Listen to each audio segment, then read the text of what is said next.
আবারও ঢাকায় আসছেন যুক্তরাষ্ট্রের দক্ষিণ ও মধ্য এশিয়া বিষয়ক assistant secretary of state Donald লু।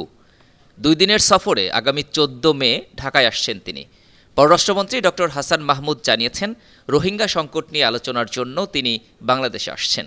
বুধবার পররাষ্ট্র মন্ত্রণালয়ে যুক্তরাজ্যের ইন্দো প্যাসিফিক স্ট্র্যাটেজি IPS বিষয়ক প্রতিমন্ত্রী অ্যান মারি ট্রিভিলিয়ানোর সঙ্গে বৈঠক শেষে এ তথ্য জানান তিনি। পররাষ্ট্রমন্ত্রী বলেন, ডোনাল্ড লু মূলত আসছেন রোহিঙ্গা সংকট নিয়ে আলাপ আলোচনা করার জন্য। অন্যান্য বিষয়গুলো আলোচনায় আসবে। এখন ডোনাল্ড লু মূলত আসছেন হচ্ছে রোহিঙ্গা ক্রাইসিস নিয়ে আলাপ আলোচনা করার জন্য, এবং এই ক্ষেত্রে আমাদের যে সহযোগিতা সেটি নিয়ে আলাপ আলোচনা করা এবং অন্যান্য বিষয়গুলো নিশ্চয়ই আলোচনায় আসবে। মার্কিন যুক্তরাষ্ট্রের সাথে সম্পর্ক আমাদের বরাবরই চমৎকার, এবং মার্কিন যুক্তরাষ্ট্রের মাননীয় প্রেসিডেন্ট জো বাইডেনের চিঠির মাধ্যমে আমাদের সম্পর্ক আরও উন্নীত করার ব্যাপারে আমরা একযোগে কাজ করছি।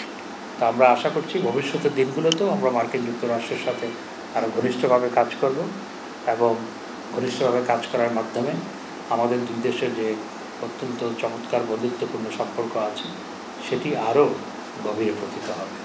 সফরে পররাষ্ট্র সচিব মাসুদ বিন মোমেনের সঙ্গে সাক্ষাৎ এবং দেশের সুশীল সমাজের সঙ্গে ডোনাল্ড লুর বৈঠকের সম্ভাবনা রয়েছে। একাধিক কূটনৈতিক সূত্র বলছে, গেল 7 জানুয়ারি অনুষ্ঠিত দ্বাদশ জাতীয় সংসদ নির্বাচনকে ঘিরে বাংলাদেশের সঙ্গে যুক্তরাষ্ট্রের শীতল সম্পর্ক চলছে।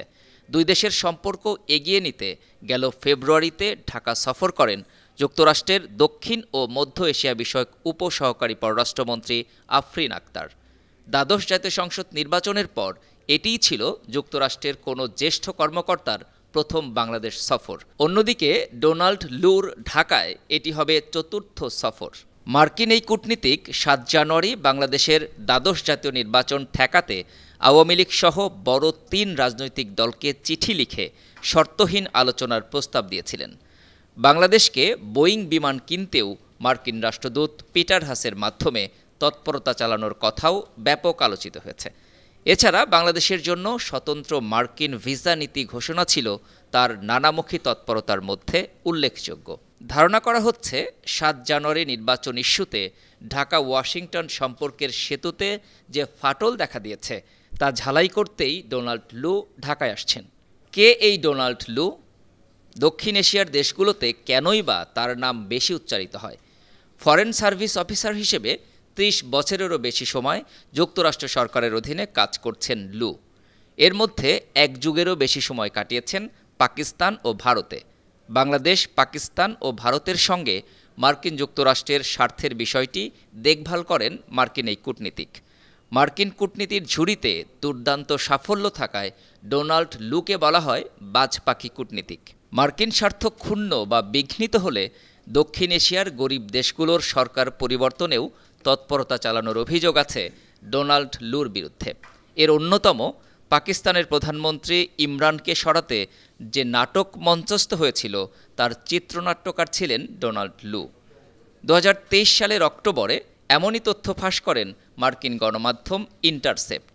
ওই সংবাদ মাধ্যমের দাবি, 2022 সালে পাকিস্তানের সাবেক প্রধানমন্ত্রী ইমরান খানকে ক্ষমতা থেকে সরাতে চেয়েছিল ওয়াশিংটন। 2022 সালের 7 মার্চ এ বিষয়ে ওয়াশিংটনে নিযুক্ত তৎকালীন পাকিস্তানি রাষ্ট্রদূত আসাদ মাজিদের সঙ্গে তার বার্তায় কথা বলেন ডোনাল্ড লু। ওই সময় লু পাকিস্তানি রাষ্ট্রদূতকে বলেন, ইমরান খানের মস্কো সফর এবং রাশিয়া ইউক্রেন যুদ্ধ নিয়ে পাকিস্তানের নিরপেক্ষ অবস্থানে যুক্তরাষ্ট্র ও ইউরোপ খুবই উদ্বিগ্ন। ওই তার বার্তায় লু আরও বলেন, ইমরান খানের বিরুদ্ধে অনাস্থা প্রস্তাব সফল হলে ওয়াশিংটন সবাইকে ক্ষমা করে দেবে, কারণ প্রধানমন্ত্রীর রাশিয়া সফর তার সিদ্ধান্তেই হয়েছে বলে মনে হচ্ছে, অন্যথায় পরিস্থিতি আরও কঠিন হবে। পাকিস্তানি রাষ্ট্রদূতের সঙ্গে ডোনাল্ড লুর কথাবার্তার 1 মাস পর পার্লামেন্টে অনাস্থা ভোট হয়। ওই ভোটে ইমরান খান ক্ষমতাচ্যুত হন। ডোনাল্ড লু অবশ্য তার বিরুদ্ধে আনা অভিযোগ অস্বীকার করেন। Desk report, 52 TV.